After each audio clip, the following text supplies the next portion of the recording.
I once heard someone say that art style is the problem solving for design. Okay, I'm actually totally butchering that quote because I couldn't find it. I tried to look it up, but essentially what it means is that when you do art, there's tons of different ways to do anything. For instance, how to draw an explosion or a slash. These are super open-ended problems, but how you choose to solve for them ultimately gives you your art style. The request I get by far more than any other is to do a video about how to do pixel art. And I hate that. I don't know what I'm doing half the time. You should see all the art I throw away. I by far have no traditional training in any of this. And most importantly, I really don't want to be seen as the arbiter of how to do pixel art. But I thought maybe there's a way I can share what pixel art techniques have worked for me over the years, hopefully giving you guys some useful tips. We're gonna cover how I do explosions, environment art, and of course, a little bit of lighting. So yeah, let's get into it.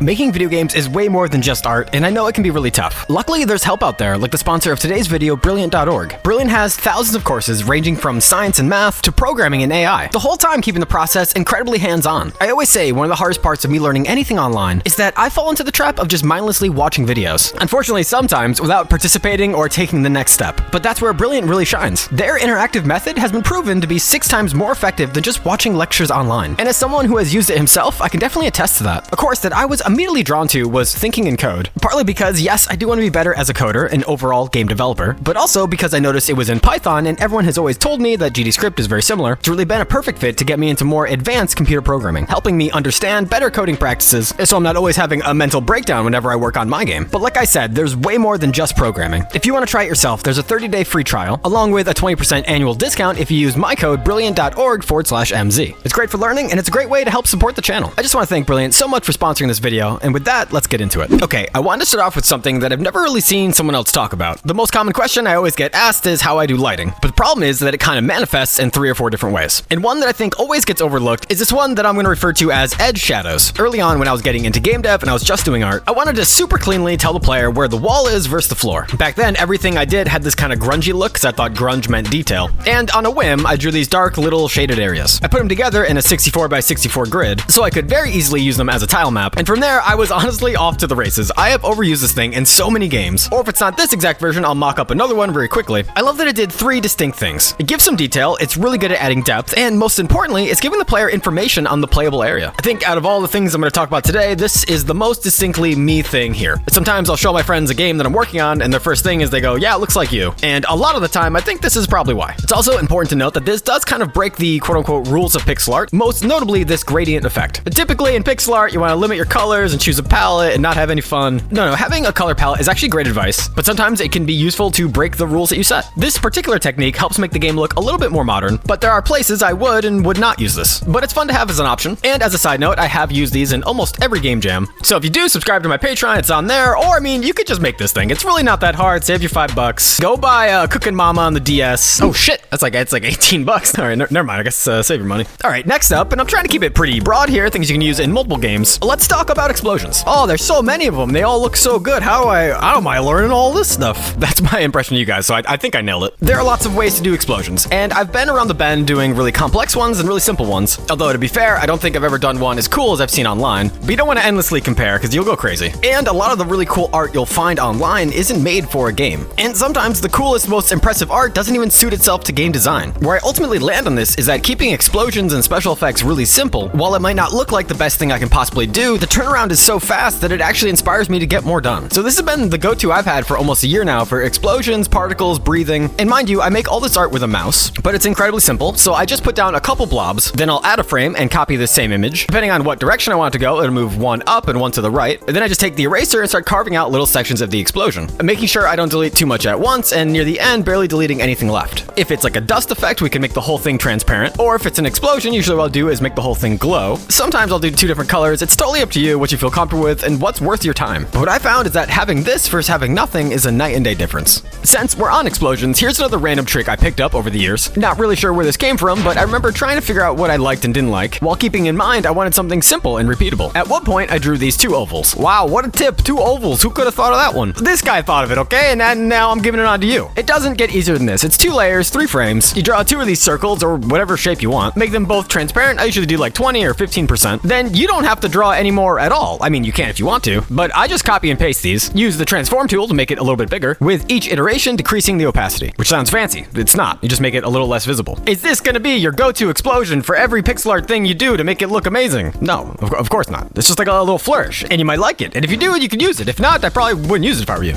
On the other hand, I like it quite a bit, and what I like about it is that I can do it in like 3 seconds. It adds a little bit of movement to the animations, and this is kind of a weird one. I like mindless things in art, things that I can just do without thinking. I'm not worried about how it's gonna turn out. I've done it so many times, it's just gonna work. I kind of refer to it as art upkeep. It doesn't take 100% of my brain power to do, and as a result, I'm less stressed, I'm less depressed. I'm saving you guys money on therapy, on Cooking Mama. I'm practically a financial advice show now. Here's another one. Don't go to college for art.